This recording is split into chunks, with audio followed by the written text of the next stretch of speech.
சிவாங்கி ரொம்ப எமோஷனலா காதலை பத்தியும் திருமணத்தை பத்தியும் ஆண்கள் மேல தனக்கு இருந்த நம்பிக்கை உடைஞ்சு போயிருச்சு அப்படின்னு சொல்லிட்டு ரொம்ப வருத்தப்பட்டு ஒரு ஸ்டேட்மெண்ட்டை ரிலீஸ் பண்ணிருக்காங்க.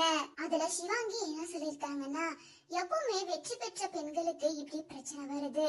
பெண்கள் பணம், செக்யூரிட்டி, பவர் அப்படின்னு எல்லாத்தையும் அடைய ஒரு ஜெனரேஷனே போயிடுச்சு. இந்த ஜெனரேஷன்ல இன்செக்யூரிட்டி இல்லாத ஆண்கள், பலவீனமான ஆண்கள் பெண்களோட மன ஆரோக்கியத்தை ரொம்பவே கெடுத்துக்கிட்டு இருக்காங்க. ஆண்கள் சாதாரணமா ஏமாற்றுறது நிறையவே நான் கேள்விப்படுறேன். உங்களுக்கு அவ்வளவு மன உறுதி இல்ல அப்படின்னா தயவு செஞ்சு பேசிட்டு விலகி போயிருங்க. பொய்யான வாக்குறுதிகளை கொடுத்து அந்த பொண்ணோட மன ஆரோக்கியத்தை கெடுக்காதீங்க. அதுலயும் திருமண நாளன்று ஏமாத்துறது உங்களுக்கு எவ்வளவு மோசமான குணம் இருக்கு அப்படின்றத காட்டுது.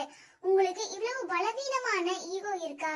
பொதுவா பெண்கள் நிதி ரீதியா பாதுகாப்பாவும் வெற்றிகரமாவும் இருக்கும் போதுதான் இது போன்ற சம்பவங்கள் நடக்குது. இந்த ஒரே சம்பவத்தால அந்த பெண் இத்தனை வருஷமா கட்டி எடுத்து வச்ச நம்பிக்கைய நீங்க கெடுக்கிறீங்க. உங்களுக்குள்ள மன உறுதி இல்ல அப்படின்னா பெண்களை பார்க்கவோ டேட் செய்யவோ வேண்டாம், வேண்டவே வேண்டாம். எனக்கு ஆண்கள் மேல இருந்த ஹோப் நாளுக்கு நாள் கீழே போயிட்டே இருக்கு. ப்ரோ மேக்ஸ் அப்படின்னு சொல்லிட்டு ரொம்ப எமோஷனலாவும் அதே நேரம் ஒரு கோவத்தோடையும் இந்த போஸ்டர் ஷேர் பண்ணிருக்காங்க.